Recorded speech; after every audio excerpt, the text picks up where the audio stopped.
Assalamualaikum warahmatullahi wabarakatuh. Jumpa lagi dengan saya Tama dalam Ada Apa Gerangan Season 2. Bagaimana kabar kalian? Semoga selalu diberikan kesehatan dan juga rezeki yang cukup. Episode kali ini kembali saya akan membacakan sebuah cerita yang dikirimkan oleh Bang Ijay. Yang kemarin Bang Ijay dan juga dua temannya hampir hilang di sebuah desa gaib yang berada di pedalaman Sabah, Malaysia. Cerita kali ini merupakan kelanjutan dari cerita tersebut walau berbeda tempat, tapi masih dalam tahun yang sama. Ketika langsung sajalah kita menuju ke ceritanya. Teman-teman, ada apa gerangan? Ceritanya mulai dari sini. Assalamualaikum Mas Tama dan teman-teman ada apa gerangan. Jumpa lagi dengan saya, Ijay, yang sebelumnya sudah bercerita tentang pengalaman saya ketika sempat masuk ke sebuah perkampungan gaib yang ada di pedalaman Sabah, Malaysia. Dan cerita kali ini terjadi setelah beberapa minggu saya pulang dari kejadian di kampungnya Adam. Ada kejadian ibu dari temanku yang hilang di ladang tebu dan aku bersama Fendi pergi membantu.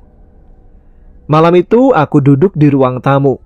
Secangkir kopi panas mengepul di meja. Ibu duduk di sampingku dengan wajah yang masih menyimpan rasa khawatir sejak kejadian minggu yang lalu. Jai, ibu masih sering teringat bagaimana kamu bisa selamat dari kampung itu. Untung ada Ijat, kalau tidak, entahlah.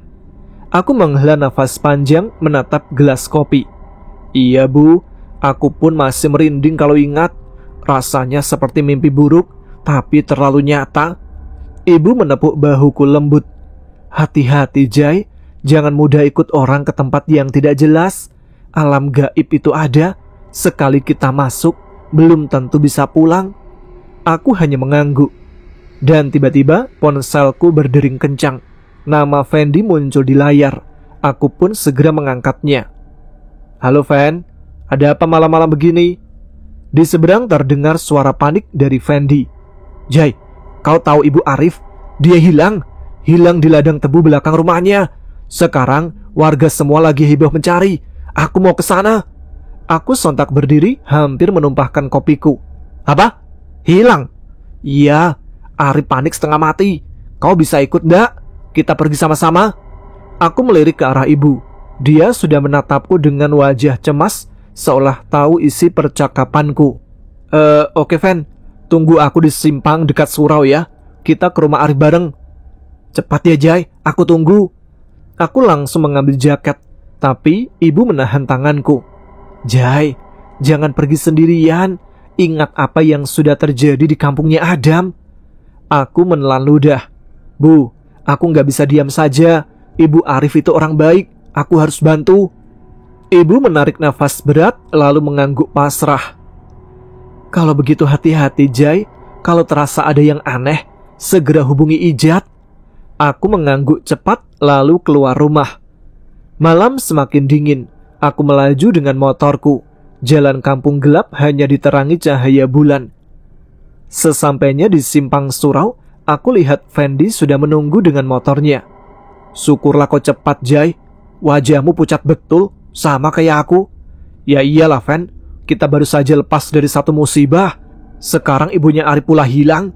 Fendi menghela nafas. Kau tahu rumah Arif kan? Aku mengangguk. Pernah kesana sih. Rumahnya agak jauh dari rumah warga, dekat kebun. Belakangnya ladang tebu luas. Kami saling pandang, sama-sama merasa firasat buruk. Jai, aku takut ini ada kaitannya dengan hal-hal gaib. Apapun itu, kita harus tetap pergi. Rumah Arif memang berdiri agak terasing. Lampu teras menyala, tapi suasananya mencekam. Banyak warga berkumpul. Sebagian membawa obor, sebagian masuk ke ladang memanggil nama ibunya Arif. Arif duduk di tangga rumah. Wajahnya kusut dan matanya sembab. Begitu melihat kami datang, dia langsung bangkit. Jai, Fendi, syukurlah kalian datang. Aku benar-benar gak tahu harus bagaimana. Aku menepuk bahunya. Tenang dulu Rif, ceritakan dulu pada kami. Ibu pergi sore tadi. Katanya cuma mau ambil sayur di kebun belakang. Biasanya nggak lama, tapi sampai maghrib dia belum pulang. Aku dan ayah mencari, tapi jejaknya hilang. Dia menunduk, suaranya bergetar. Ini bukan pertama kali, Jai. Sudah ada beberapa orang di kampung yang hilang di ladang tebu itu. Kadang ketemu, kadang nggak pernah kembali. Aku dan Fendi saling tatap. Dada kami semakin berat. Tidak lama, sebuah mobil berhenti di halaman. Dari dalam, keluar seorang pria parubaya. Aku kenal, itu adalah pamannya Arif. Dan bersamanya ada seorang gadis muda dengan wajah cantik yang langsung menarik perhatianku. Sarah. Aku sudah lama mengenalnya. Dia sepupunya Arif. Umurnya sebaya denganku. Kami pernah beberapa kali bertemu, dan sejak dulu aku tahu dia ramah dan supel. Sarah langsung menghampiri Arif. Rif, aku dengar tante hilang. Ya Allah, bagaimana bisa? Arif mengangguk lemah. Sarah lalu menoleh ke arahku. Jai, kau juga di sini? Syukurlah, rasanya sedikit lega kalau ada kau dan Fendi. Aku agak canggung, hanya tersenyum kecil. Fendi di sampingku malah menyenggol lenganku cekikikan pelan. Tidak lama, ayahnya Arif keluar membawa lampu suluh besar. Kita sudah cari di kebun sekitar, tapi tidak ada. Beberapa warga masuk ladang tebu, tapi katanya aneh, jalannya mutar-mutar. Salah satu warga mengangguk cepat. Betul Pak Ci, rasanya seperti kita masuk lingkaran, padahal sudah jalan jauh, baliknya ke tempat semula. Aku pun merinding mendengarnya. Malam ini, saya mohon kita teruskan pencarian. Siapa yang berani ikut, ikutlah denganku. Beberapa warga mengangkat parang dan obornya. Aku, Fendi, dan Sarah ikut bergabung. Kami mulai masuk ke lorong sempit di antara batang-batang tebu. Obor-obor berkedip, bayangan tebu bergoyang seperti barisan makhluk hitam yang mengintai. Sarah berjalan di sampingku.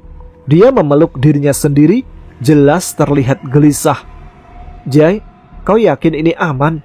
Aku takut, tapi aku nggak bisa diam saja. Tanteku harus ditemukan. Aku menoleh berusaha tersenyum. Aku ada di sini Sarah, kau jangan khawatir. Fendi langsung terkekeh pelan. Alah Jai, orang kemarin kamu juga hilang. Aku melotot ke arahnya, tapi dalam hati aku tahu, aku memang ingin melindungi Sarah. Kami berjalan semakin dalam. Angin di antara batang tebu semakin dingin. Suara malam lenyap, sunyi mencekam. Tiba-tiba, seorang warga di depan bersuara panik. Pak, jalannya balik lagi. Ini lorong yang sama dengan tadi. Semua berhenti.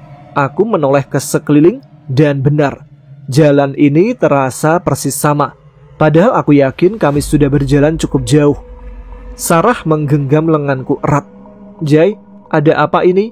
Kenapa jalannya kembali lagi? Aku menelan ludah, tak tahu harus menjawab apa. Tapi dalam hati aku sadar, ini bukan ladang biasa. Ada sesuatu yang membawa kami masuk ke dunia lain. Kami semua berdiri di lorong ladang tebu yang makin terasa aneh. Angin makin dingin, suasana semakin sunyi.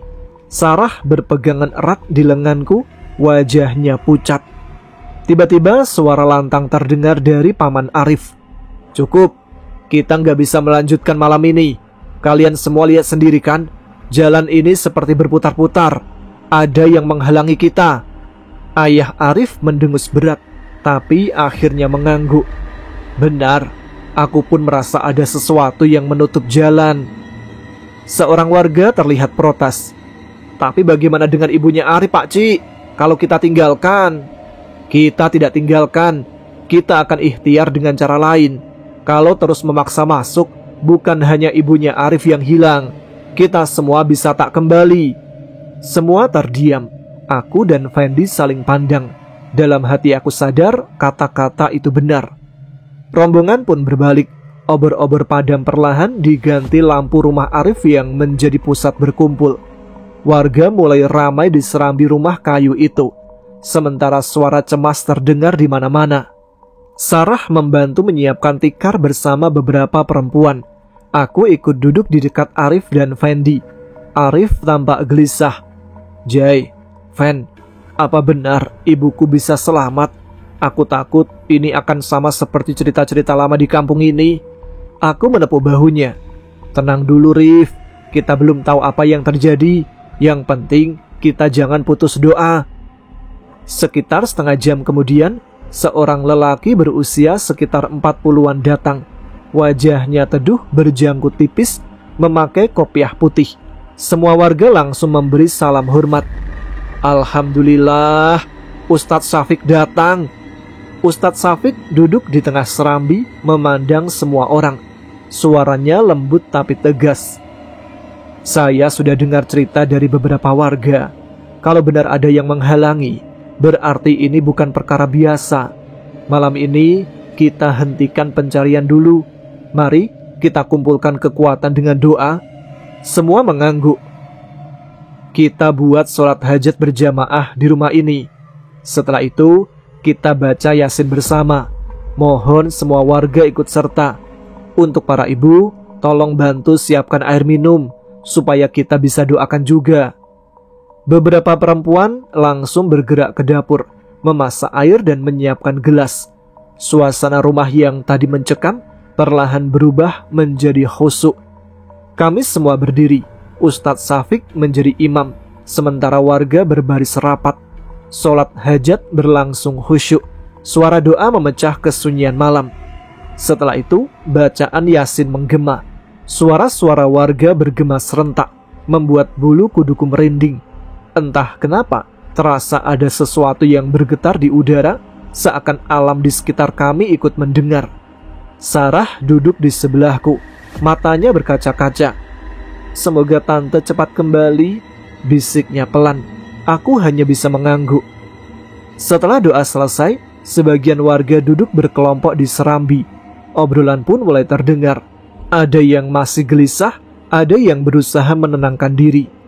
Di sudut, seorang lelaki tua berusia 60-an, berjanggut putih dan berkain pelikat, mulai berbicara.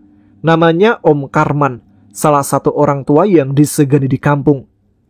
Kalian semua jangan heran, hilangnya ibunya Arif bukan pertama kali. Dulu seorang teman saya pun pernah hilang. Semua warga dia mendengarkan. Itu kejadiannya lebih dari 20 tahun lalu. Teman saya bernama Rasid. Dia pergi memancing ke sungai dekat hutan. Katanya ikan di sana banyak. Hari pertama tak pulang. Kupikir dia bermalam. Hari kedua masih tak pulang. Sampai hari ketiga, warga mulai panik. Laporan pun dibuat dan pencarian dilakukan. Tapi Rasid tanpa jejak. Wajah Om Karman serius. Pencarian berlangsung hampir seminggu. Warga rame-rame buat sholat hajat, baca Yasin di surau. Dan kalian tahu, tepat ketika azan maghrib, hari ke-7 berkumandang, Rasid muncul dari balik pohon besar di tepi sungai. Dia bawa satu bakul penuh ikan segar. Semua warga mendengar terdiam ngeri. Ya Allah, jadi dia hilang betul 7 hari? Iya, padahal waktu kami tanya, Rasid bilang dia merasa hanya memancing beberapa jam saja. Dia heran kenapa ramai orang berkumpul. Saat kami bilang dia sudah hilang seminggu, dia kaget bukan main. Aku menelan ludah. Berarti waktu di alam sana berbeda dengan waktu di sini? Betul. Rasid cerita dia asik memancing. Ikan datang banyak sekali tak habis-habis. Dia sampai lupa waktu. Tiba-tiba ada suara halus di telinganya bilang, "Sudah, pulanglah." Rasid pun berkemas dan pulang. Dia tak tahu bahwa yang dialaminya bukan di dunia kita. Warga yang mendengar langsung ramai bersuara. Sebagian merapatkan diri, sebagian lagi beristighfar. Sarah menutup mulutnya dengan tangan, matanya melebar. Dia menoleh ke arahku, wajahnya penuh rasa takut. "Jai, kau dengar itu? Bagaimana kalau tanteku juga terseret ke alam yang sama?" Aku hanya bisa menatapnya dalam-dalam. Hati terasa semakin berat. Suasana rumah Arif semakin sepi. Waktu di jam dinding menunjukkan pukul 3:07 dini hari. Angin berhembus dingin dari arah ladang tebu, membuat dedaunan bambu di sekitar rumah berdesir lirih. Sebagian warga sudah berpamitan pulang, hanya menyisakan belasan orang saja. Di serambi rumah masih ada kelompok kecil yang bertahan. Ustadz Syafiq duduk bersama ayah Arif, ayah Sarah, dan beberapa lelaki kampung. Mereka bicara perlahan, kadang diselingi istighfar. Sesekali suara mereka terdengar. Ustadz, jadi maksudnya ada kemungkinan istri abang terseret ke alam gaib? Wallahu alam. Tapi dari tanda-tandanya, kemungkinan besar memang begitu.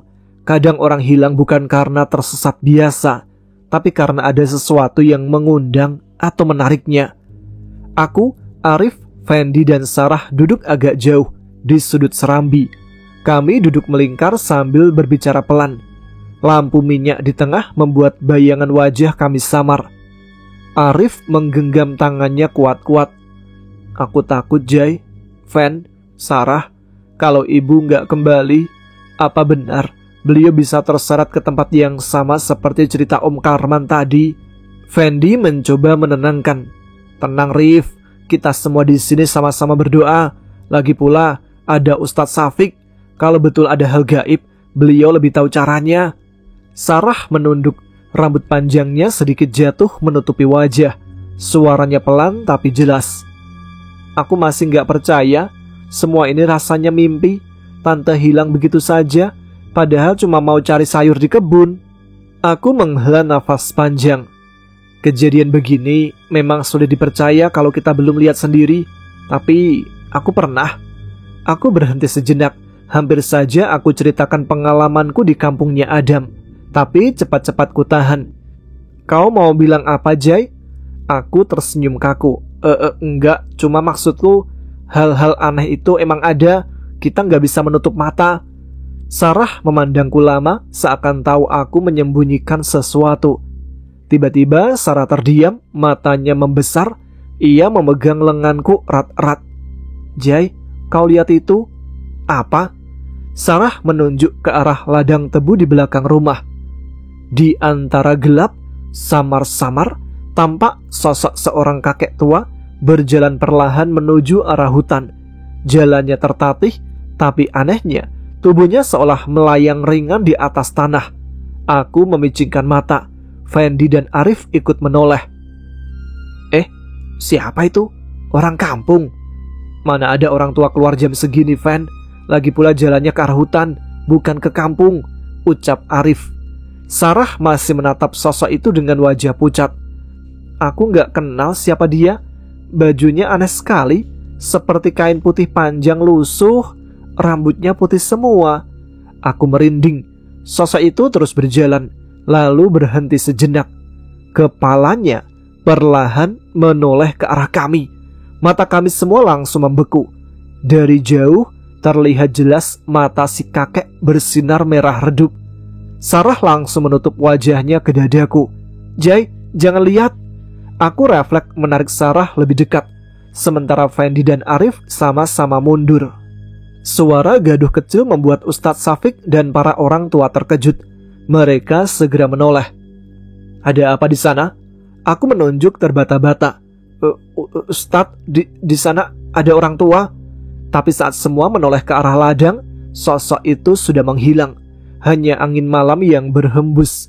Ladang tebu berdesir lirih, seolah tak pernah ada siapapun di sana. Ayah Arif berdiri cepat. Siapa yang kalian lihat? Kami semua lihat, ayah. Ada seorang kakek jalan ke arah hutan.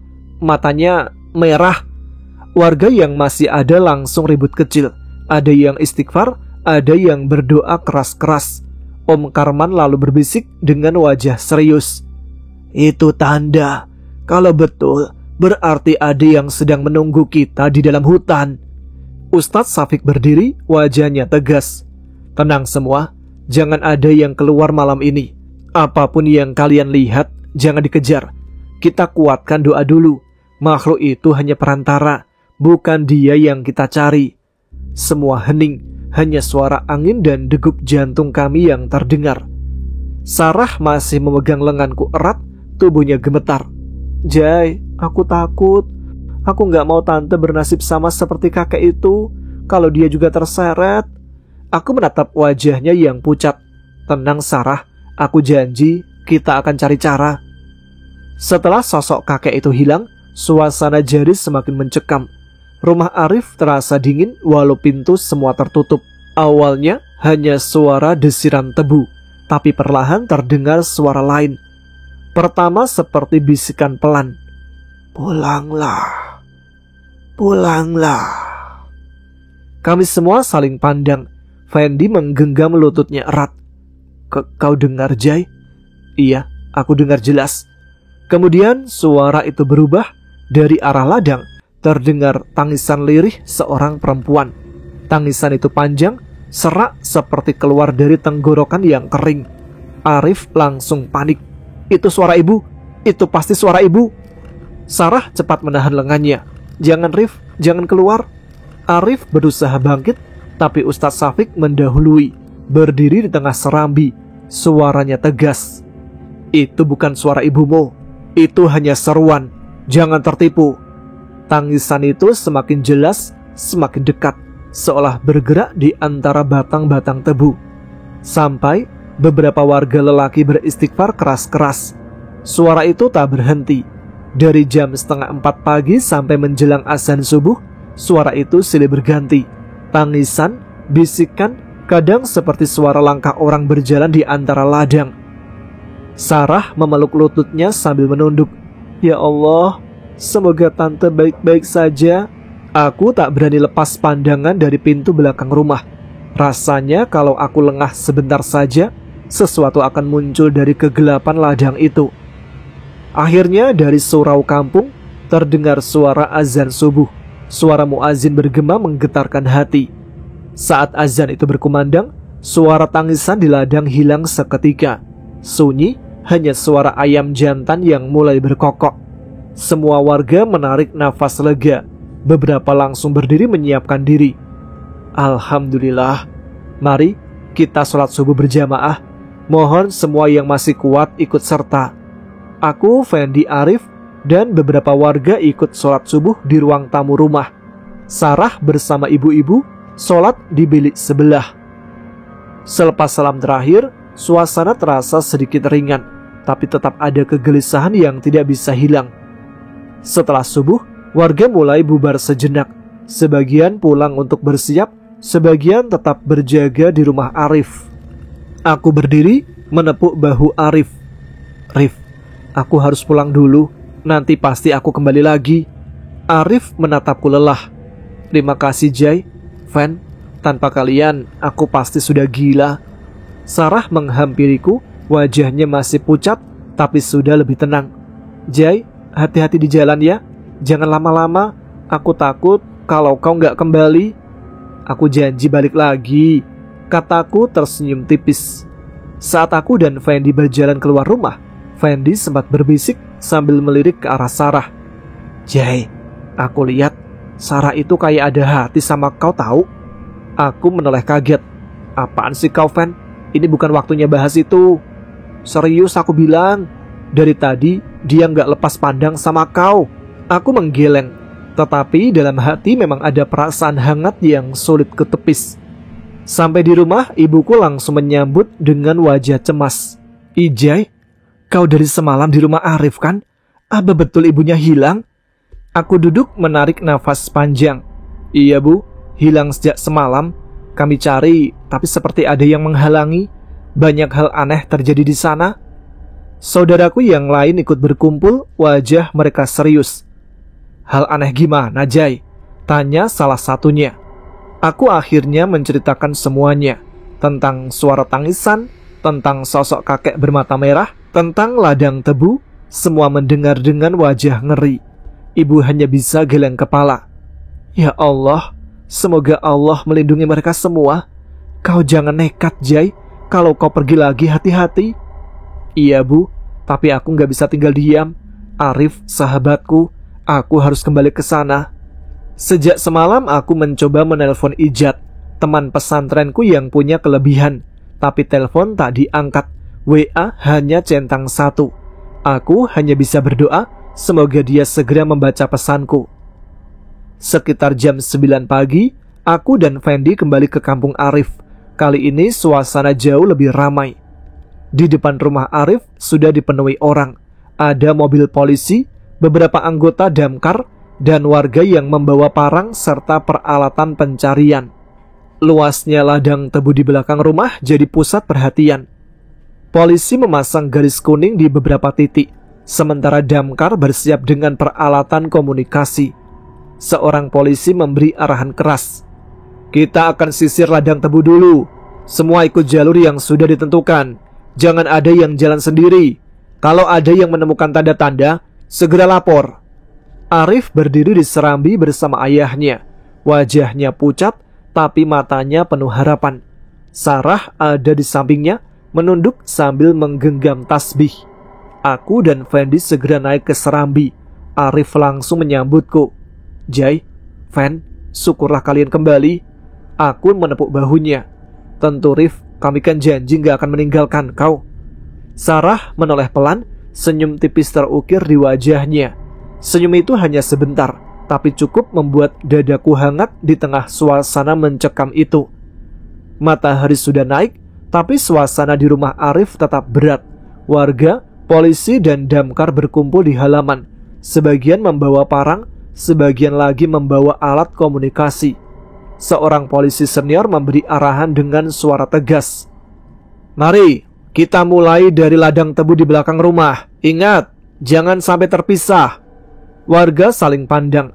Ada yang mengangguk dengan wajah berani, ada yang pucat tapi tetap ikut. Aku, Fendi, dan Arif berdiri di serambi memperhatikan. Sarah duduk tak jauh dari kami. Tasbih di tangannya berputar pelan. Saat orang-orang mulai turun ke ladang, Sarah bangkit dan menghampiriku. Langkahnya pelan, tapi matanya serius. Ia berhenti tepat di hadapanku. Jai, aku mau tanya sesuatu. Apa, Sar? Dia menatapku lama, lalu berbisik. Semalam, aku dengar kau hampir cerita sesuatu tentang hal aneh yang pernah kau alami, tapi kau berhenti. Apa yang sebenarnya kau sembunyikan? Aku tercekat, jantungku berdetak lebih cepat. Kenapa kau tanya begitu? Karena aku lihat dari caramu bicara, kau seperti tahu lebih banyak dari yang lain. Kau seakan pernah lihat hal-hal seperti ini sebelumnya. Betul kan? Aku terdiam. Fendi dan Arif sedang fokus melihat polisi yang memberi aba-aba. Jadi mereka tidak memperhatikan kami. Aku menarik nafas panjang. Sar, ada hal-hal yang lebih baik gak kau tahu dulu. Aku hanya takut kalau aku cerita, kau makin takut. Sarah menggenggam lenganku erat. Jai, aku sudah takut dari semalam. Aku cuma mau tahu kebenaran. Tolong jangan sembunyikan apapun. Aku menatap wajahnya. Ada tekad dan rasa ingin tahu bercampur dengan ketakutan yang jelas. Tapi sebelum aku sempat menjawab, suara peluit dari arah ladang memecah percakapan kami. Semua warga langsung menoleh. Seorang damkar melambaikan tangan dari dalam ladang. Polisi dan beberapa orang segera berlari mendekat. Kami ikut turun dari serambi, berdesakan dengan yang lain. Di antara batang-batang tebu yang tinggi, polisi menunjukkan sesuatu yang tergeletak di tanah. Kami temukan barang ini. Aku mendekat. Sarah ikut menahan nafas. Di tanah ada selendang bunga-bunga yang kusut, penuh tanah dan sedikit robek. Arif langsung berteriak, Itu selendang ibu aku kenal. Polisi buru-buru menahan bahunya. Tenang dulu, jangan masuk sembarangan. Bisa jadi ini hanya diletakkan untuk mengelabui. Fendi berbisik kepadaku. Jai, ini makin mirip dengan kejadian di kampungnya Adam kan? Aku hanya mengangguk perlahan, bulu kuduku meremang. Saat polisi melanjutkan penyisiran, suasana jadi semakin aneh. Angin di dalam ladang berhembus kencang, membuat batang-batang tebu saling beradu seperti suara bisikan. Lalu samar-samar terdengar suara perempuan. Suara itu minta tolong. Arif langsung gelisah. Itu suara ibu. Aku dengar jelas. Sarah meremas tanganku, wajahnya pucat. Jai, aku juga dengar.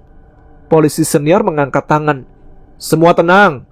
lalu memerintahkan petugas lain menyusuri suara itu, tapi tidak ketemu. Suara itu semakin jelas datang dari arah yang berbeda-beda, kadang dari kiri, kadang dari dalam hutan, kadang seolah tepat di belakang kami. Warga mulai panik, ada yang istighfar keras-keras, ada yang mundur perlahan. Tim pencarian melanjutkan langkah lebih dalam, tapi setelah hampir 1 jam, mereka menyadari sesuatu yang ganjil. Seorang damkar berteriak, "Pak, kita putar-putar di tempat yang sama." Semua terdiam. Mereka menandai satu batang tebu dengan kain merah. Tapi setelah berjalan jauh dan keluar lagi, mereka kembali ke batang tebu dengan tanda itu. Arif jatuh terduduk. Ya Allah, kita ditipu jalan. Kita diseret ke tempat yang sama. Ustadz Syafiq yang ikut masuk segera memimpin doa, membaca ayat-ayat suci keras-keras. Aku menoleh ke Sarah. Dia gemetar, air matanya mulai turun. "Jai, apa ini sama dengan yang pernah kau alami?" Aku menelan ludah, hati bergejolak antara harus jujur atau tidak. Matahari sudah condong ke barat. Sejak pagi hingga hampir sore, tim polisi, damkar, dan warga terus menyisir ladang tebu dan tepian hutan. Selendang Ibu Arif menjadi satu-satunya petunjuk yang ditemukan. Arif berkali-kali ingin ikut lebih dalam, tapi selalu ditahan oleh polisi. Sarah menemannya duduk di serambi rumah. Sementara aku dan Fendi mondar-mandir menunggu kabar dari petugas yang masuk. Peluh bercucuran di wajah para warga yang ikut membantu. Beberapa mulai tampak lelah. Ada yang duduk sambil mengusap wajah penuh debu dan tanah. Sepanjang pencarian, suara-suara samar tetap terdengar. Kadang seperti tangisan perempuan, kadang seperti orang memanggil nama Arif. Setiap kali suara itu muncul, warga menoleh dengan cemas. Ada yang ingin mengejar, ada pula yang memilih mundur sambil istighfar. Tapi anehnya, setiap mereka dekati arah suara, jalannya selalu kembali ke tempat yang sama. Seorang polisi muda sampai jatuh terduduk sambil mengusap wajah. "Pak, kita kayak dibawa muter-muter, ini nggak normal." Menjelang sore, Ustadz Syafiq berdiri di tengah warga dan petugas yang mulai kehilangan tenaga. Suaranya tegas tapi penuh keteduhan. "Kita sudah berusaha sekuat tenaga hari ini. Ingat, jangan sampai kita kalah semangat atau malah dipermainkan makhluk yang kita tidak nampak. Yang penting jangan putus doa." Beberapa warga mengangguk. Ada juga yang masih terisak karena ketakutan. Akhirnya seorang perwira polisi maju ke depan. "Saudara sekalian, pencarian kita hentikan sementara. Hari sudah hampir sore. Kondisi ladang tebu dan hutan tidak memungkinkan untuk dilanjutkan malam ini. Kita khawatir lebih banyak yang hilang kalau dipaksakan." Damkar juga sepakat. "Kita tunggu sampai besok pagi. Malam ini biar warga istirahat. Kumpulkan tenaga. Besok kita lanjut dengan formasi lebih banyak." Suasana jadi hening.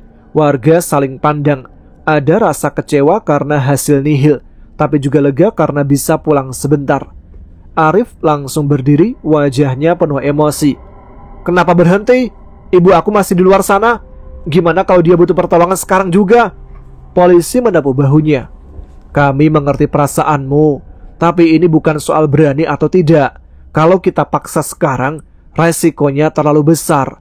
Besok kita lanjut." Arif menunduk, air matanya mengalir tanpa bisa ditahan. Sarah mendekatinya, memeluk pelan sambil berbisik agar dia sabar. Aku hanya bisa menatap dengan hati berat. Rasanya ada sesuatu yang janggal, tapi aku sendiri tak tahu harus bagaimana. Saat warga mulai bubar dan petugas mengumpulkan peralatan, Sarah sempat mendekat ke arahku. Suaranya lirih hampir bergetar. "Jai, aku rasa kau tahu lebih dari yang lain. Dari caramu melihat ladang, dari caramu diam setiap kali ada suara aneh. Jangan sembunyikan lagi. Apa yang sebenarnya pernah kau alami?" Aku tercekat. Sore itu dengan matahari hampir tenggelam di balik hutan, pertanyaan Sarah makin menusuk hati. Aku tahu cepat atau lambat, aku harus jujur. Senja turun perlahan, cahaya matahari yang tersisa hanya samar menerobos batang tebu di belakang rumah Arif. Sebagian besar warga sudah pulang. Polisi dan damkar juga berkemas untuk melanjutkan pencarian besok pagi. Tinggal beberapa orang dekat keluarga Arif yang masih bertahan di rumah. Aku duduk di beranda, pandangan kosong ke arah ladang. Fendi sudah rebah di kursi bambu kelelahan. Arif termenung di ruang tamu, sementara Sarah duduk di sampingku. Jai, tolong jawab pertanyaanku. Aku sebenarnya nggak ingin cerita, Sarah. Tapi kau makin resah. Tapi kalau aku diam, rasanya juga nggak adil. Sarah menunduk lalu kembali menatapku. Aku sudah cukup kuat mendengar. Tolong ceritakan. Aku pun mulai bicara pelan, seolah takut ada telinga lain yang ikut mendengar. Beberapa waktu lalu, aku, Adam dan Fendi pernah masuk ke sebuah kampung. Awalnya kami kira itu kampung Adam sendiri, tapi ternyata bukan. Itu kampung gaib. Sarah menutup mulutnya dengan tangan, matanya melebar. Ya Allah, jadi maksudmu yang kalian alami itu sama kayak yang terjadi di sini? Aku mengangguk. Mirip, bedanya waktu itu kami selamat karena bantuan seorang teman. Dan di kampung itu banyak hal yang sulit dijelaskan. Makhluk-makhluk yang bukan manusia, suara-suara yang bisa menipu, dan mereka bisa menahan sukma orang yang mereka inginkan. Sarah merinding, tangannya tanpa sadar menggenggam ujung bajuku. Jadi, bisa jadi Ibu Arif juga ditahan di sana? Aku menunduk. Mungkin, dan kalau benar begitu, kita butuh cara khusus untuk membawanya kembali. Belum sempat Sarah bertanya lagi, tiba-tiba terdengar suara dari luar pagar. Assalamualaikum. Aku melangkah ke depan, membuka pintu kayu rumah Arif. Dan di sana, berdiri sosok tinggi dengan wajah teduh, membawa tas kecil di bahunya. Ijat. Dia tersenyum, lalu masuk pelan sambil menyalami aku dan Arif. Waalaikumsalam. Maaf ya, aku baru datang. Aku dengar berita Ibu Arif hilang. Aku langsung ke sini. Arif menatapnya penuh harap. Ijat, betul kau datang? Kau tahu apa yang terjadi kan? Ijat menepuk bahunya. Insya Allah aku akan bantu. Tapi kalian harus tetap tenang. Jangan sampai rasa takut kalian malah jadi pintu bagi mereka. Sarah yang dari tadi diam akhirnya bicara. Jai, ini orang yang kau maksud, yang dulu menolong kalian di kampung gaib? Aku mengangguk. Iya Sar, dia yang menyelamatkan kami. Sejak Ijat masuk, suasana rumah Arif terasa berbeda. Udara yang tadinya berat dan menekan perlahan jadi lebih ringan, seperti ada energi yang menenangkan. Ustadz Safik yang masih di dalam rumah juga keluar dan menyalami Ijat. Alhamdulillah, kau datang juga. Kehadiranmu memang tepat waktu. Ijat tersenyum sopan. Bukan aku yang hebat, Ustadz. Semua dengan izin Allah. Kita hadapi ini bersama-sama. Aku menatap wajah Ijat lama-lama. Dari matanya aku tahu dia sudah merasakan sesuatu. Dan aku yakin malam ini sesuatu yang lebih besar akan terjadi. Setelah suasana agak tenang, kami duduk melingkar di serambi rumah. Lampu minyak sudah dinyalakan karena listrik sering mati-mati di kampung. Aku masih menatap Ijat dengan campuran lega sekaligus heran. Dari semalam aku mencoba menghubunginya, tapi tak pernah diangkat. Bahkan pesan WA yang kukirim hanya centang 1. Jat, kemana saja kau sebenarnya? Dari semalam aku call, WA, semua gak ada balasan. Aku sampai khawatir sesuatu terjadi sama kau. Arif dan Sarah ikut menoleh ke arahnya. Jelas penasaran dengan jawabannya. Ijat tersenyum kecil, lalu menarik nafas panjang. Aku sebenarnya sejak 2 hari lalu pergi ke tempat guru aku. Beliau tinggal jauh di pedalaman, dekat gunung. Di sana memang gak ada sinyal sama sekali. Aku sengaja ke sana untuk menimba ilmu, memperdalam amalan, karena aku tahu belakangan ini akan ada hal besar yang menimpa kalian. Aku mengernyit. Jadi, waktu aku kirim WA, memang kau gak terima? Ijat mengangguk pelan. Betul, HP aku mati sinyal. Baru tadi sore, begitu aku turun dari sana, HP berbunyi bertubi-tubi. Ada banyak pesan, salah satunya dari kau, Jai. Begitu aku baca, aku langsung bergegas ke sini tanpa singgah ke rumah dulu. Aku terdiam sejenak lalu menghela nafas lega. Pantas saja, aku pikir kau sengaja tak jawab. Aku sampai cemas, Jat. Karena aku tahu kalau ada hal begini, cuma kau yang bisa bantu. Ijat menepuk bahuku lembut. Allah yang bantu, Jai. Aku hanya perantara. Kau jangan terlalu khawatir. Yang penting sekarang kita bersatu. Jangan sampai panik atau putus asa. Sarah yang sejak tadi memperhatikan ikut bicara. Jadi, kedatanganmu ini bukan kebetulan ya? Memang sudah waktunya. Tidak ada yang kebetulan. Semua sudah diatur. Tolong Ijat, tolong selamatkan ibu aku. Aku rela lakukan apa saja. Mata Ijat menatap Arif dalam, lalu dia berkata lirih. Insya Allah Arif, tapi kita harus siapkan hati, karena jalan menuju ibu kau tidak mudah. Ustadz Syafiq yang duduk di samping ikut menimpali. Kehadiranmu Jat benar-benar jadi harapan besar bagi kami. Malam ini kita akan teruskan dengan doa dan bacaan Yasin. Tapi besok mungkin dengan bantuanmu kita bisa melangkah lebih jauh. Ijat menunduk hormat. Insya Allah Ustadz, malam ini biar saya ikut berjaga. Kalau mereka berniat mengganggu, kita akan tahu. Waktu menunjukkan hampir pukul 11 malam. Angin malam berhembus dari arah ladang, membawa bau tanah basah yang bercampur dengan harum tebu. Lampu-lampu minyak yang dipasang warga hanya menerangi sekitar rumah Arif. Di dalam rumah, bacaan Yasin terus berkumandang. Suara para warga yang ikut bergema sayup-sayup menambah suasana makin mistis. Ijat duduk di serambi, wajahnya menatap gelapnya ladang. Aku menghampirinya, lalu dia berbisik pelan. Jai, aku sudah rasa dari tadi. Ada sesuatu yang bersembunyi di dalam ladang itu. Kalau kita hanya berdoa dari rumah, mungkin mereka hanya makin berani. Kita perlu masuk ke dalam untuk mencari jejak. Aku menelan ludah. Masuk? Malam-malam begini? Dia menoleh menatapku serius.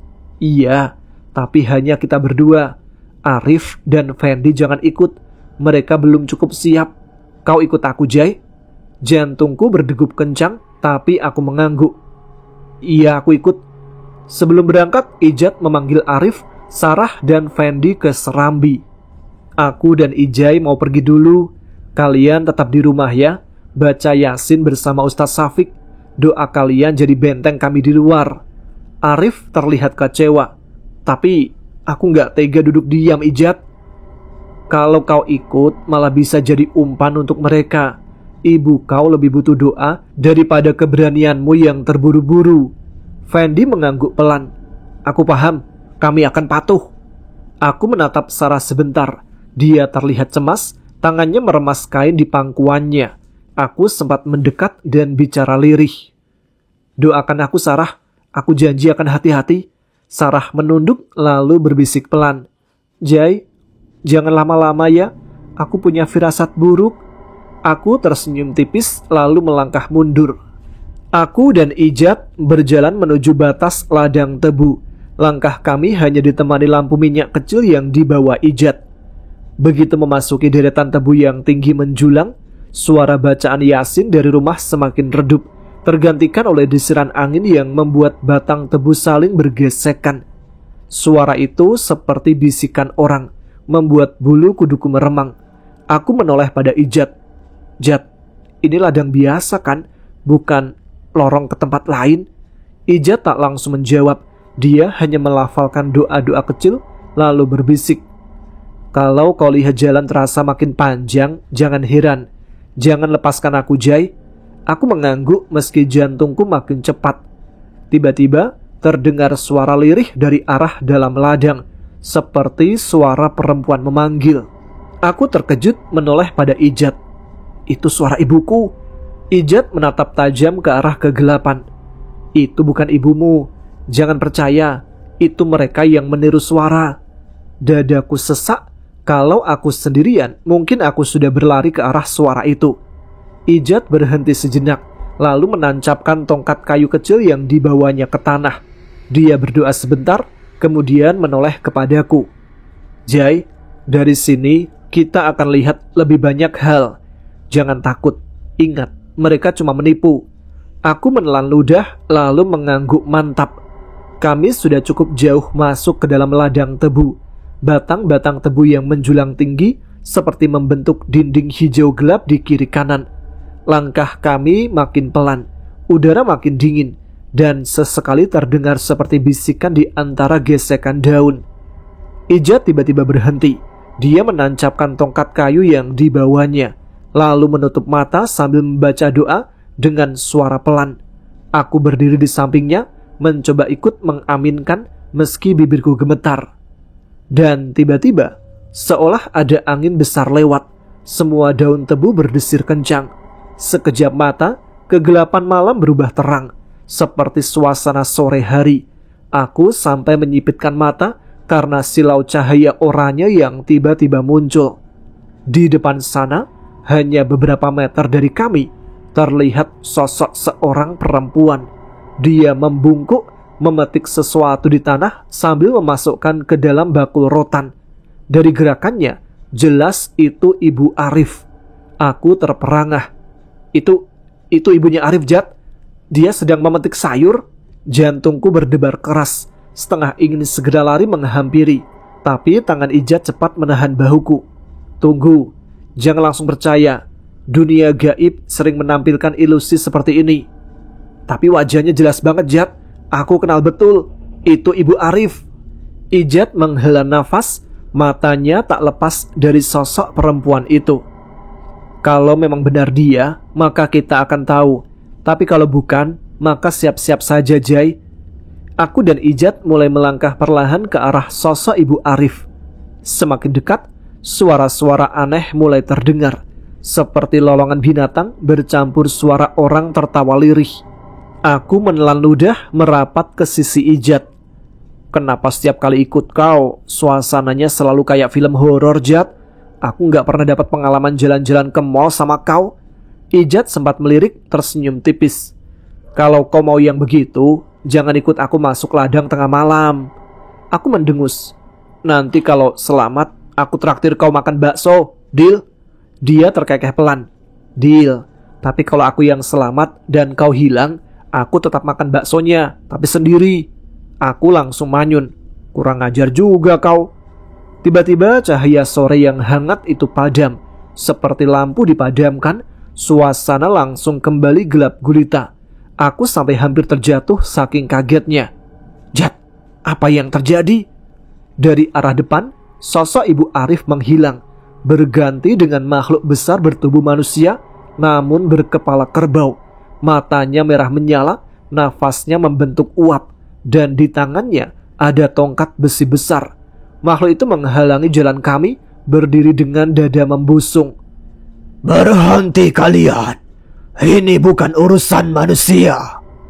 Suara beratnya membuat tanah di bawah kaki kami bergetar.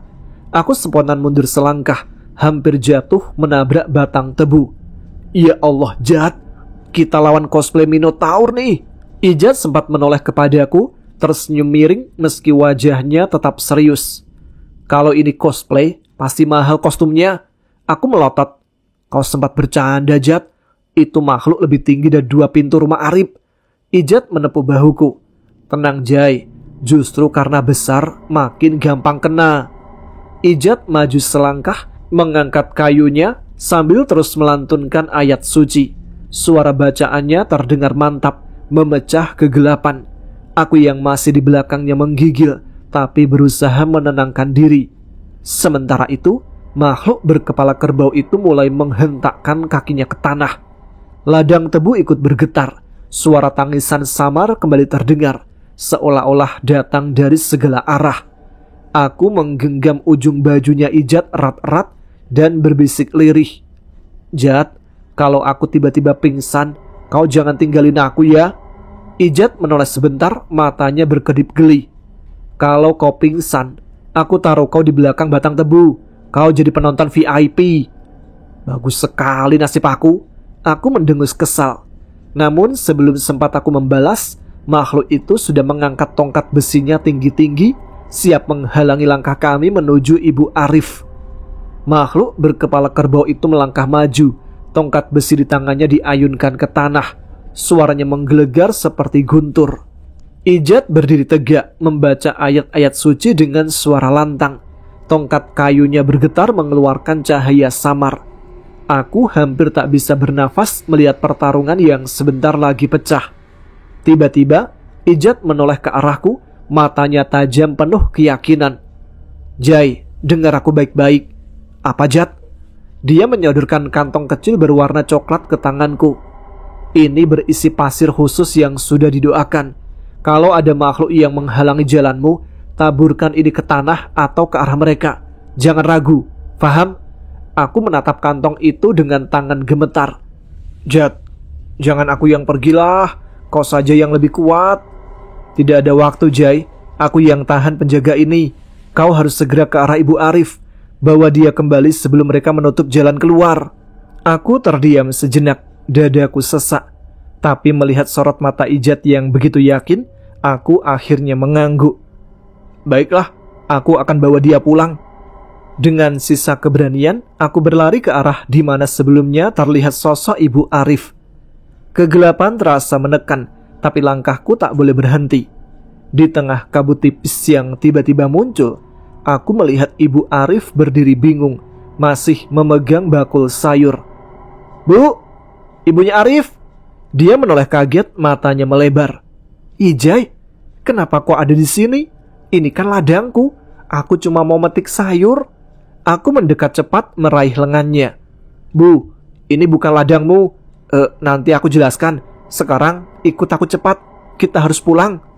Ibu Arif tampak heran, tapi melihat wajahku yang cemas, dia menurut. "Tapi apa yang terjadi, Nak?" Aku menarik tangannya, mencoba berlari ke arah jalan keluar. Tapi baru beberapa langkah, suasana kembali berubah. Cahaya samar hilang, berganti kegelapan pekat.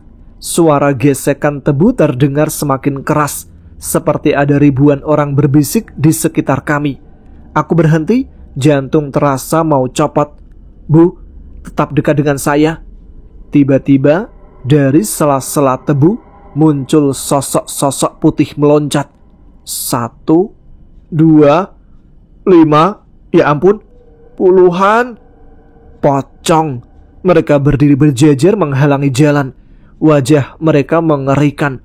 Ada yang hitam legam, ada yang penuh belatung, ada pula yang wajahnya seperti tertekuk patah. Ibu Arif menjerit ketakutan.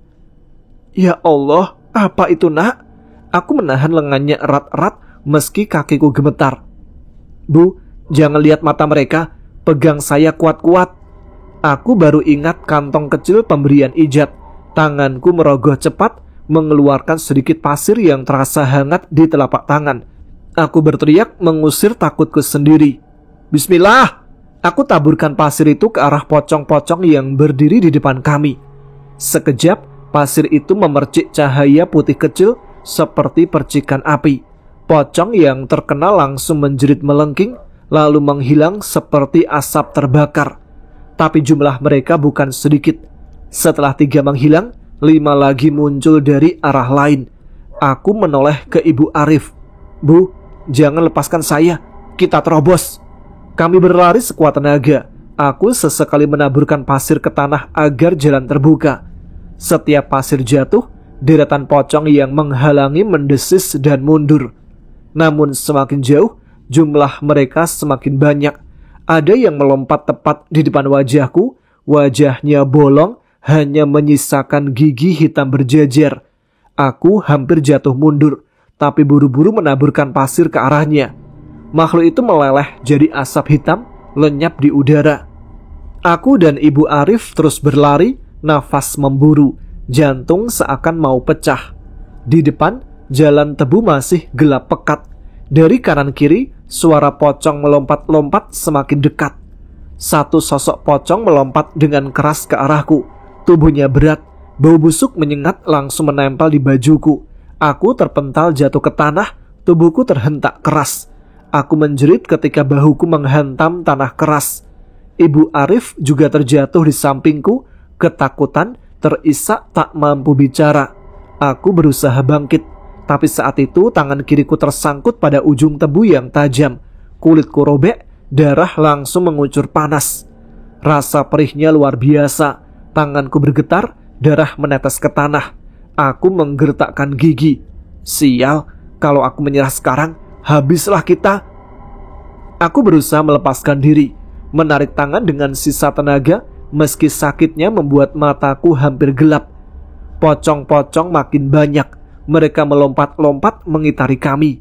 Suara mereka menyeramkan, seperti jeritan panjang bercampur tawa cekikikan. Ibu Arif menutup wajah dan berteriak, "Ya Allah, lindungi kami." Aku tahu pasir di kantongku tinggal sedikit, sementara jumlah pocong terlalu banyak. Dan tepat ketika aku merasa ini akhir segalanya, terdengar suara bacaan doa. Pelan, lalu makin keras, makin ramai. Suara itu datang dari arah luar ladang, samar tapi jelas. Suara orang ramai-ramai membaca doa dan ayat suci. Aku langsung sadar. Itu suara Ustadz Syafiq dan warga. Mereka sedang doa bersama. Bacaan doa semakin kuat bersahutan. Suara ayat suci menembus ke dalam ladang tebu seperti angin sejuk menusuk kegelapan. Dan seketika pocong-pocong itu menjerit melengking bersamaan. Wajah mereka terdistorsi. Lalu tubuh-tubuh putih itu meledak jadi asap hitam dan lenyap begitu saja. Kegelapan yang menekan tiba-tiba pecah. Jalan di depan mulai terlihat terang samar, seperti ada cahaya bulan menerobos. Aku duduk lemah, darah masih mengalir di tanganku, tapi aku tahu ini kesempatan. "Ibu, ayo, jangan diam, kita harus keluar sekarang." Dengan tangan kanan yang masih kuat, aku menarik Ibu Arif berdiri. Tangan kiriku terasa perih luar biasa. Darah menempel di bajuku, tapi aku tak peduli. Aku berteriak sekuat tenaga, menembus ladang tebu yang perlahan mulai membuka jalan. Suara doa masih terdengar, semakin jelas, semakin dekat. "Tunggu Bu, bentar lagi kita sampai keluar." Akhirnya setelah entah berapa lama berlari, aku melihat cahaya lampu-lampu dari luar ladang. Samar tapi jelas. Suara orang-orang membaca doa juga semakin lantang. Ibu Arif tersandung, hampir jatuh, tapi aku menahannya. "Sedikit lagi Bu, jangan lepaskan tangan saya." Kami berdua terus berlari meninggalkan kegelapan di belakang. Sampai akhirnya aku bisa melihat kerumunan orang, lampu minyak, dan suara takbir yang bergema. Langkahku makin berat, nafas seperti terbakar, dada terasa sesak. Tapi cahaya di ujung ladang jadi penyemangat. "Ayo Bu, jangan berhenti." Aku menarik lengan Ibu Arif yang masih terengah dengan wajah pucat. Begitu kaki menginjak tanah lapang, aku langsung mendengar teriakan warga. "Alhamdulillah, itu Bu Aminah. Astagfirullah, selamat dia. Cepat tolong, cepat." Beberapa warga berlari mendekat dengan lampu minyak dan senter. Aku jatuh berlutut di tanah, memeluk Ibu Arif yang masih menangis. Tiba-tiba terdengar suara panik. "Darah, lihat tangan Jai, berdarah banyak." Aku menunduk, dan benar, tangan kiriku sudah penuh darah, bajuku merah basah. Aku ingin bicara tapi mulutku kering. Dan saat aku hampir pingsan, aku mendengar teriakan lain. "Ijat, itu Ijat di belakang Jai." Aku menoleh dengan sisa tenaga. Dari arah ladang, dengan langkah terseok, muncullah sosok Ijat. Bajunya robek, wajahnya penuh keringat, dan ada luka sobek kecil di pelipis. Darah menetes perlahan. Tangannya juga penuh goresan. Beberapa masih berdarah segar. Namun bibirnya tetap tersenyum tipis meski wajahnya pucat. "Alhamdulillah, kalian selamat." Aku berusaha bangun menyambutnya, meski tubuhku goyah. "Ijat, kau juga cedera?" Dia hanya mengangkat tangan kanannya berusaha menenangkan. "Sedikit saja, yang penting Ibu Arif selamat." Warga langsung berhamburan. Arif berlari paling depan, wajahnya basah air mata. "Emak!" Dia langsung memeluk ibunya erat-erat. Ibu Arif tak bisa berkata apa-apa, hanya menangis sambil merangkul anaknya. Sarah pun ikut berlari, dan ketika melihatku yang berlumuran darah, dia langsung menjerit. Dia hendak memegang tanganku, tapi aku mundur sedikit menahan sakit. "Jangan, nanti bajumu kena darah." Sarah malah makin menangis. "Bukan soal bajuku, kamu harus cepat diobati." Ustadz Syafiq maju ke depan memberi arahan. "Cepat, bawa mereka ke rumah Arif. Siapkan kain bersih, air hangat, dan minyak gamat. Jangan biarkan mereka pingsan. Beberapa warga langsung berlari mengambil peralatan. Aku hampir tumbang, tapi Ijat menahan bahuku. Luka di kepalanya membuat tubuhnya juga gemetar, tapi dia masih berusaha tersenyum. "Bertahanlah, Jai. Sedikit lagi kita aman," katanya pelan. Aku mengangguk lemah, menatapnya dengan kagum. Dengan bantuan warga, aku dan Ijat digotong menuju rumah Arif. Ibu Arif dipapa oleh dua tetangga wanita. Sementara Arif terus berjalan di sampingnya, tidak melepaskan tangan ibunya sama sekali. Sarah menyusul di belakangku. Sesekali dia mengusap matanya yang berlinang, lalu menatapku dengan cemas. "Aku masih hidup kok." Sarah menunduk, suaranya bergetar. "Jangan bercanda, Jai." Sesampainya di rumah, warga segera menyiapkan kain bersih. Tanganku dibalut, perihnya menusuk sampai ke tulang. Aku berusaha bercanda meski lemah. "Wajahmu jadi makin seram, Jat. Ada bekas luka gagah." Ija terkekeh meski menahan sakit. "Kau juga? Lain kali jangan adu kuat sama pocong, Jai. Tanganmu kalah tuh." Aku tertawa kecil meski langsung meringis karena perih. "Pocongnya curang, melompat tiba-tiba." Beberapa warga tersenyum mendengar candaan kami.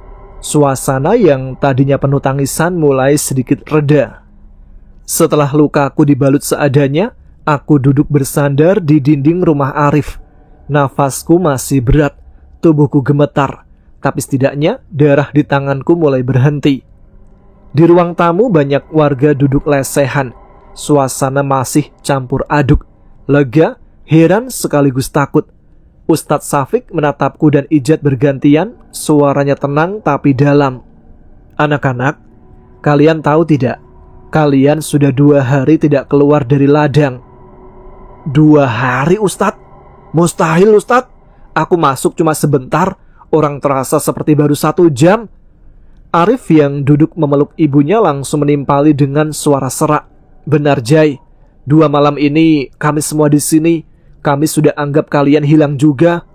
Salah satu tetua kampung, Om Karman, menambahkan, "Bahkan ada beberapa warga yang nekat masuk mencari kalian, tapi tidak sampai jauh. Mereka bilang jalannya berputar-putar, selalu kembali ke titik awal. Untung mereka cepat sadar dan keluar." Aku membeku mendengar hal itu. Jadi bukan hanya kami yang terperangkap. Berarti sejak awal memang ada yang menghalangi kita keluar.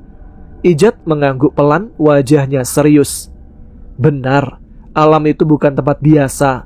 Kalau kita terlambat sedikit saja, mungkin bukan 2 hari, dan ibu sudah 4 hari di sana. Bisa-bisa kita tak pernah kembali. Tapi saya merasa cuma sebentar. Saya hanya mau cari sayur di tepi ladang. Tiba-tiba Ijai datang memanggil saya. Bagaimana bisa hilang 4 hari? Air matanya kembali mengalir. Seumur hidup saya, ini pertama kali saya alami hal seperti ini. Warga mulai berbisik-bisik, sebagian mengucap istighfar, sebagian lainnya menunduk gelisah. Ustadz Safik akhirnya menatap Ijat. "Ijat, tolong ceritakan pada kami apa sebenarnya yang terjadi di sana." Ijat menarik nafas dalam. Wajahnya masih pucat karena luka dan lelah. Dia menatapku sekilas lalu ke arah warga. "Bismillah," katanya pelan. "Tempat yang kami masuki bukan ladang biasa. Itu sudah jadi pintu ke alam gaib karena ada sesuatu yang menjaga, atau lebih tepatnya biasa, yang menguasai." Warga menelan ludah. Suasana jadi hening. Aku menambahkan, suaraku masih bergetar. "Benar, kami melihat makhluk besar sekali. Kepalanya seperti kerbau. Dia menghadang kami. Lalu pocong-pocong itu..." Sarah menutup mulutnya dengan tangan. Wajahnya pucat ketakutan mendengar ceritaku. Suasana menegang, tapi tiba-tiba Ijat melirikku sambil tersenyum tipis. Jai, kau sempat teriak sial keras-keras kan pas tanganmu kena tebu? Itu pocong pada mundur sebentar gara-gara teriakanmu." "Ah, bohong kau. Itu gara-gara doa warga lah." Beberapa warga tertawa kecil, ketegangan sedikit mereda. Bahkan Ustadz Safik ikut menggeleng sambil tersenyum tipis. Ijat kembali serius. "Waktu di sana berjalan berbeda. Makanya Bu Aminah merasa cuma sebentar, padahal di dunia nyata sudah 2 hari. Dan kami berdua juga tidak sadar, kalau bukan karena doa kalian yang sampai ke dalam, mungkin kami masih terjebak. Warga saling pandang, sebagian mengucap Masya Allah, sebagian lagi terlihat merinding. Ustadz Syafiq menutup dengan suara mantap. Ini peringatan untuk kita semua. Ladang itu bukan sembarang ladang. Kita harus hati-hati. Jangan lagi ada yang masuk tanpa izin Allah. Sebagian berjaga, sebagian lain pulang karena sudah lega melihat Ibu Aminah kembali. Lampu minyak dan lilin menyala di beberapa sudut rumah, membuat suasana hangat meski capek luar biasa. Aku duduk di beranda, udara malam menyapu wajahku, tangan kiriku yang dibalut kain masih perih, tapi hatiku masih ringan. Tidak lama Sarah datang membawa segelas air hangat. Dia duduk di sampingku.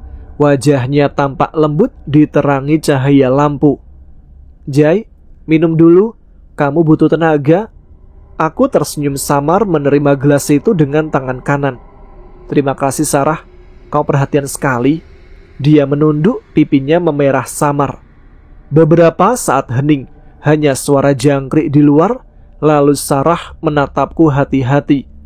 Jujur Jai, tadi waktu kamu cerita di depan Ustadz, aku lihat wajahmu seperti orang yang sudah pernah mengalami hal serupa. Aku terdiam menatap air di gelas. Sarah melanjutkan, suaranya lebih pelan. Kamu sembunyikan sesuatu kan tentang kejadianmu di kampung lain sebelum semua ini? Kau benar Sarah, ada hal-hal yang belum bisa kuceritakan ke semua orang, tapi suatu hari mungkin akan kuceritakan padamu. Baiklah, aku tunggu. Jangan buat aku penasaran terlalu lama ya. Angin malam bertiup lembut. Aku memberanikan diri menatap matanya yang jernih. Sarah, kalau tadi aku nggak kembali, mungkin aku menyesal seumur hidup. Kenapa menyesal? Aku tersenyum samar. Karena aku belum sempat bilang. Aku senang bisa kenal kamu sejak dulu. Wajah Sarah makin merah. Dia pura-pura memalingkan wajah. Dasar, tahu aja bikin orang salah tingkah. Kami berdua tertawa kecil. Suasana jadi hangat di tengah malam penuh ketegangan. Tiba-tiba terdengar suara dari belakang. Rupanya lagi pacaran diam-diam. Aku langsung kaget menoleh cepat. Fendi berdiri di pintu beranda dengan wajah jahil. Sementara Ijat di sampingnya ikut terkekeh. Bukan begitu. Aku buru-buru menjelaskan. Sarah langsung bangkit, wajahnya makin merah. Kalian ini suka sekali mengganggu, katanya sambil masuk ke dalam rumah. Fendi menahan tawa keras-keras. Wih, Ijai, baru selamat dari pocong udah dapat bonus perhatian dari cewek cantik. Mantap betul hidupmu. Aku menepuk kening pasrah. Fen, kalau bukan karena tanganku luka, sudah kulempar sandal ke mukamu. Ijat ikut menggoda dengan senyum nakal. Udahlah Jai, nikmati aja. Mungkin itu hikmah setelah kau hampir mati di ladang. Aku hanya bisa geleng-geleng. Wajah panas, tapi dalam hati aku senang. Malam makin larut, tapi Arif dan kedua orang tuanya tak berhenti berterima kasih pada kami. Arif menggenggam tanganku erat, matanya berkaca-kaca. Jai, Ijat, kalau bukan karena kalian, mungkin emak sudah hilang selamanya. Aku nggak tahu harus balas bagaimana. Aku tersenyum samar meski perih di tangan menusuk. Udahlah Rif, kita kan sahabat. Kau juga pasti akan lakukan hal yang sama untukku kan? Ayah Arif menunduk hormat pada Ijat. Anak muda, kau luar biasa. Semoga Allah membalas semua kebaikanmu. Bu Aminah yang masih lemah ikut menatapku dengan penuh syukur. Terima kasih ya Jai. Aku menunduk pelan. Bukan aku sendiri Bu. Tanpa doa warga, mungkin kami semua tidak akan selamat. Suasana rumah akhirnya lebih tenang. Sebagian warga mulai tidur di beranda, sebagian tetap terjaga. Aku berbaring sebentar menatap langit-langit bambu rumah Arif. Di kepalaku masih terngiang suara pocong dan bayangan kepala kerbau itu. Tapi ketika teringat wajah Sarah yang tadi tersenyum malu-malu, hatiku menjadi deg-deg ser. Di sampingku Ijat masih duduk bersila, meski matanya tampak lelah. Aku tahu ini belum berakhir, tapi malam ini setidaknya kami bisa bernafas lega. Matahari pagi akhirnya terbit, sinarnya menembus celah dedaunan dan ladang tebu yang kemarin terasa begitu menakutkan. Udara kampung Arif terasa lebih segar, seakan kejadian beberapa hari terakhir hanya mimpi buruk. Warga yang semalam berjaga mulai pulang ke rumah masing-masing. Rumah Arif kembali agak sepi, hanya tersisa keluarga, beberapa tetangga dekat, dan kami bertiga, aku, Ijat, dan Fendi. Aku duduk di beranda, menatap hamparan kebun yang luas sambil menghela nafas lega. Alhamdulillah, semua sudah kembali normal. Siang itu aku dan teman-teman bersiap pulang. Arif berdiri di depan rumah bersama ayah, ibu, dan Sarah. Ayah Arif menepuk bahuku dengan penuh wibawa. Terima kasih ya Jai. Terima kasih juga Fendi, Ijat. Kalian sudah berani mempertaruhkan nyawa untuk keluarga kami. Budi kalian tidak akan pernah kami lupakan. Bu Aminah tersenyum haru, matanya masih tampak lelah. Jangan bosan datang lagi nak. Rumah ini terbuka untuk kalian. Aku tersenyum menunduk hormat. Insya Allah Pak, Bu, kami yang harus terima kasih karena diterima di sini. Ketika suasana sedikit lebih santai, Sarah mendekat padaku. Dia membawa sebuah bungkusan kecil. Ini bekal buatmu di jalan, jangan ditolak. Hehe, makasih Sarah, kau selalu ingatkan aku biar gak lapar. Dia menunduk lalu berbisik pelan. Jaga dirimu baik-baik Jai, aku gak mau lagi dengar kabar kamu hilang di tempat aneh. Aku janji, kalau aku masuk kampung gaib lagi, aku bakal cari jalan keluar lebih cepat. Soalnya ada yang nunggu aku di sini. Sarah langsung tersipu, pipinya memerah, lalu buru-buru berbalik sambil pura-pura marah. Udahlah, jangan suka bikin malu orang. Aku baru saja selesai pamit, tiba-tiba Ijat menepuk punggungku keras-keras. Wih, hebat juga kau Jai.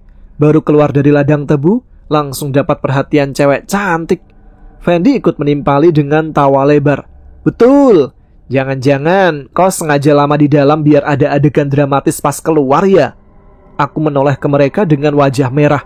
Kurang ajar kalian ini, aku serius terluka ini tahu. Ijat ngakak sambil menirukan gaya romantis. Kalau aku tak kembali, aku akan menyesal seumur hidup. Aku dengar loh, itu kalimat drama. Aku hanya diam walau malu setengah mati. Awas aja ya kalau kalian gantian yang jatuh cinta. Oh, ternyata ada yang jatuh cinta Jat. Aduh, keceplosan lagi.